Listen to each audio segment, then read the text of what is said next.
સુરતમાં ડોક્ટર રાધિકા આપઘાત કેસમાં પણ વળાંક આવ્યો છે।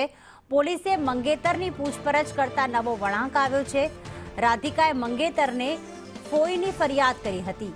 મંગેતરે ક્રોસ વેરિફિકેશન કરતા તેને માઠું લાગ્યું હતું। ડોક્ટર રાધિકાને માઠું લાગતા તેને આપઘાત કર્યો હોઈ શકે છે। મનીષ અમારી સાથે જોડાઈ ગયા છે। મનીષ, જે મહિલા ફિઝિયોથેરાપિસ્ટે જે 9મા માળેથી છલાંગ લગાવી છે કેફેના 9મા માળેથી, એ આ કેસમાં કયો નવો વળાંક આવ્યો છે?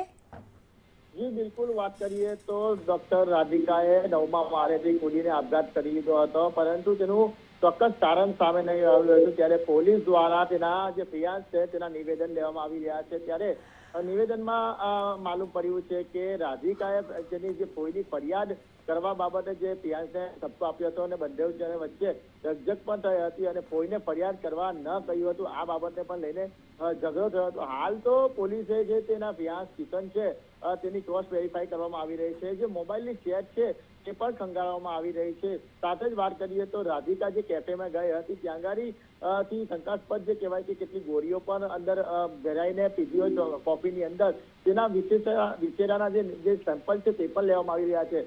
જે રીતના રાધિકાએ આપઘાત કર્યો છે, કયા કારણસર આપઘાત કર્યો છે, પોલીસ દ્વારા સતત તપાસ કરવામાં આવી રહી છે। પરિવારના નિવેદન લેવાના બાકી છે, પરંતુ અત્યારે જે કિશન છે તેનો ફિયાન્સ છે તેની સતત પૂછપરછ હાથ ધરી રહી છે કે રાધિકા સાથે એવું તો શું થયું હતું કે તેણે આ પગલું ભરવું પડ્યું હતું। જી આભાર મનીષ તમામ વિગતો માટે।